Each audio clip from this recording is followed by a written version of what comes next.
Good. Okay. Right. Okay. Welcome to Crypto's Inside Track. Okay. This is the start of our business in the sense of this is the first event we've put on. Up till now, myself and Josh have been talking and training individuals and groups of people. So this is our first seminar. Okay. So just to give you a bit of a roadmap as to what we're going to be doing today, we're going to do 2 sessions. Where the first session will probably be around the half-hour mark. We wasn't going to take questions, but if you do have any questions, throw them out, and Josh will answer them all for you. And then we're going to have a break. We've got some teas and coffees going on, and then we'll come back after 10-15 minutes. We'll do the more meatier session, which is all about trading and stuff like that. This is the introduction, which will probably be about 45 minutes. And then we've got room for questions or in-depth questions and stuff like that, okay? Okay, so first of all, we have to do a disclaimer because this represents financial things. So we just have to make it very clear that we are not financial advisors and we only aim to tell you about the cryptocurrency market. Please remember that all investments, including those made in the cryptocurrency market, can go down as well as up. We always counsel people to start any investment strategy with smaller amounts first and then build your way up rather than put your life savings in. We will not be held responsible for that. And the big one, which you always hear in these type of things anyway, is never invest what you can't afford to lose. Okay, which is why we always say just start small. Okay, the first thing is going to be a crypto jargon buster. We say crypto, we mean cryptocurrencies, but in the market they call it cryptos for short, just because it's easy to say. Okay, and we'll start off with the basics. So blockchain technology. Okay, so you may have heard of blockchain technology. We are going to do a segment on blockchain, so don't worry too much whether you get this or not, but this is just an introduction to some of the words that we will use, and we can explain where necessary.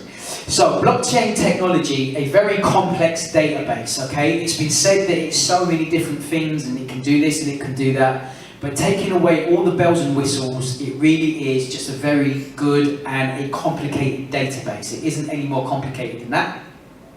The blockchain allows data to be transferred quickly and securely. It also facilitates money transfers and payments, and is currently the quickest and most secure way in the world to do this, okay, is via blockchain. What is Bitcoin? Bitcoin, the very first electronic currency created by a gentleman called, well, we think he's a gentleman, nobody actually knows who he is. He's still anonymous and nobody knows who he is, by Satoshi Nakamoto in 2009. It is an electronic currency that exists outside of the currencies and exchanges we commonly use, i.e. banks, credit cards, financial institutions, building societies, etc., etc. It doesn't have to exist in any of that realm. It exists all on its own.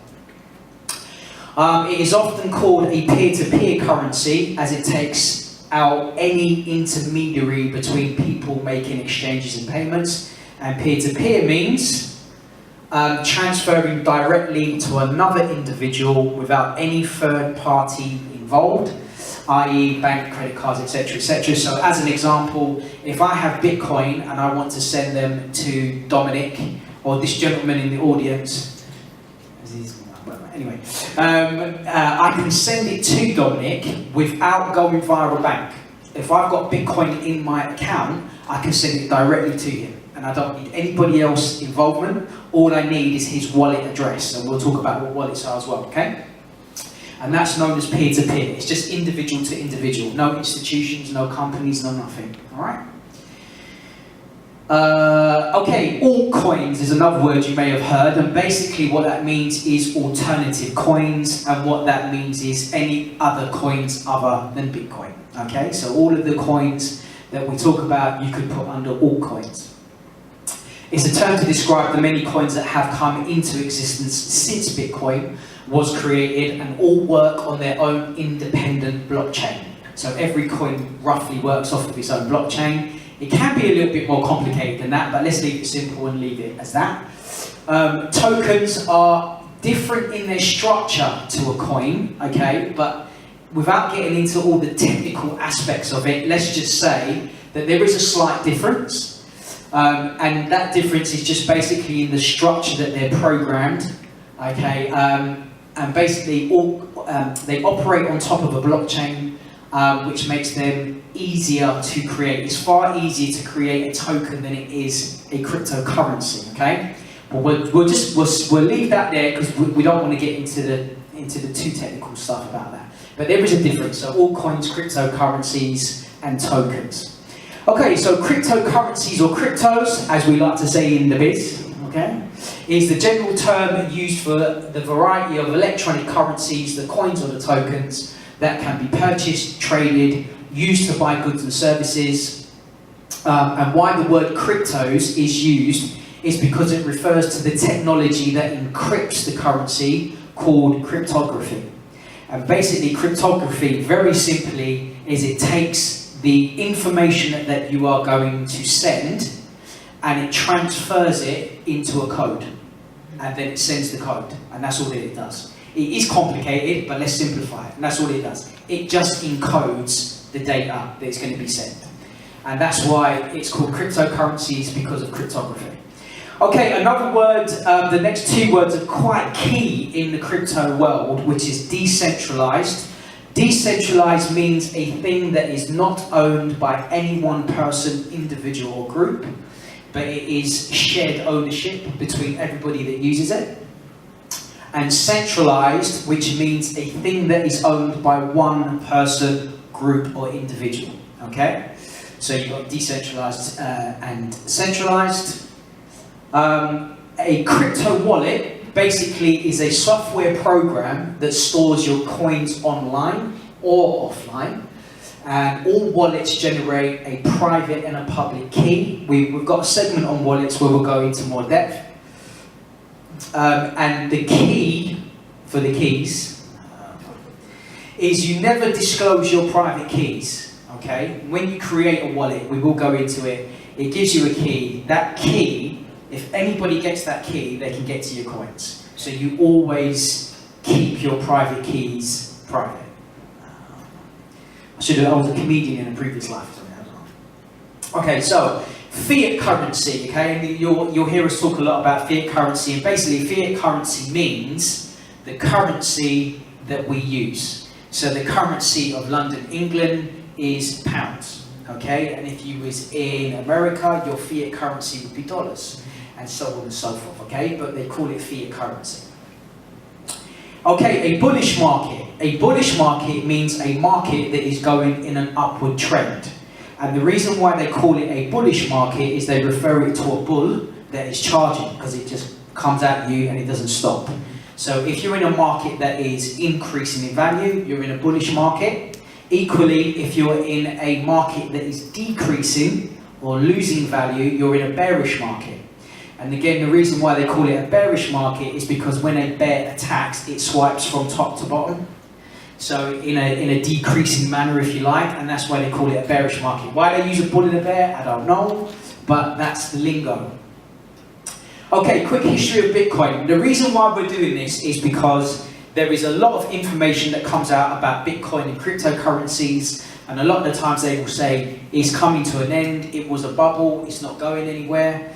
But it's only until you really understand its history, can you then begin to understand its future.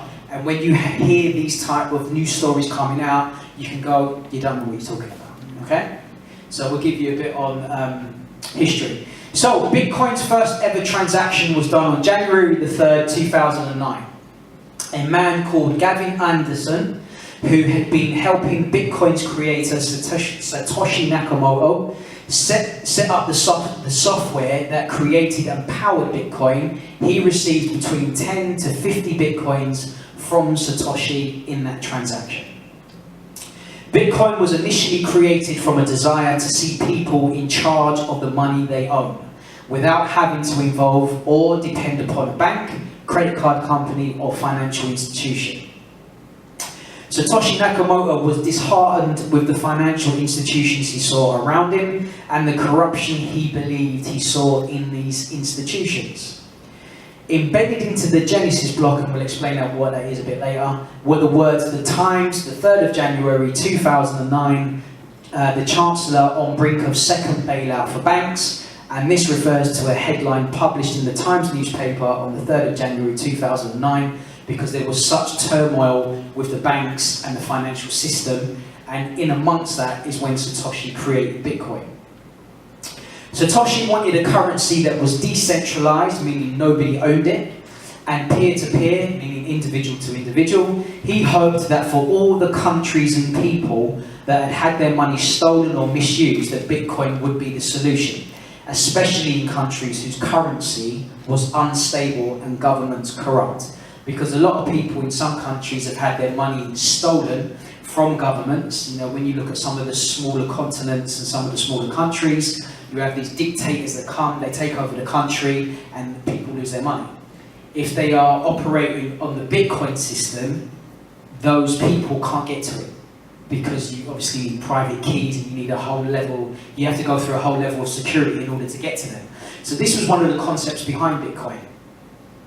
The term decentralized, when connected to Bitcoin, means that no one person, company or institution owns Bitcoin as a whole, and the ownership of Bitcoin is shared between the people who use it. Originally, once connected to the blockchain, which you could do by downloading software, anyone and everyone could mine Bitcoin and have a supply without depending on any outside source. So originally, if you were into Bitcoin, you could create Bitcoin through mining. Okay, we will talk a little bit about mining as we go along. Today, mining for Bitcoin for individuals is just about obsolete, as the cost of mining and purchasing the equipment is no longer cost effective. The problem with that now is that so many companies, big corporate companies, have hooked onto the fact that they can earn a lot of money through mining, in other words, creating Bitcoin, and so they have rooms filled with computers that will mine it and get to it a lot quicker than any individual and most pool of people that get together, because it's all based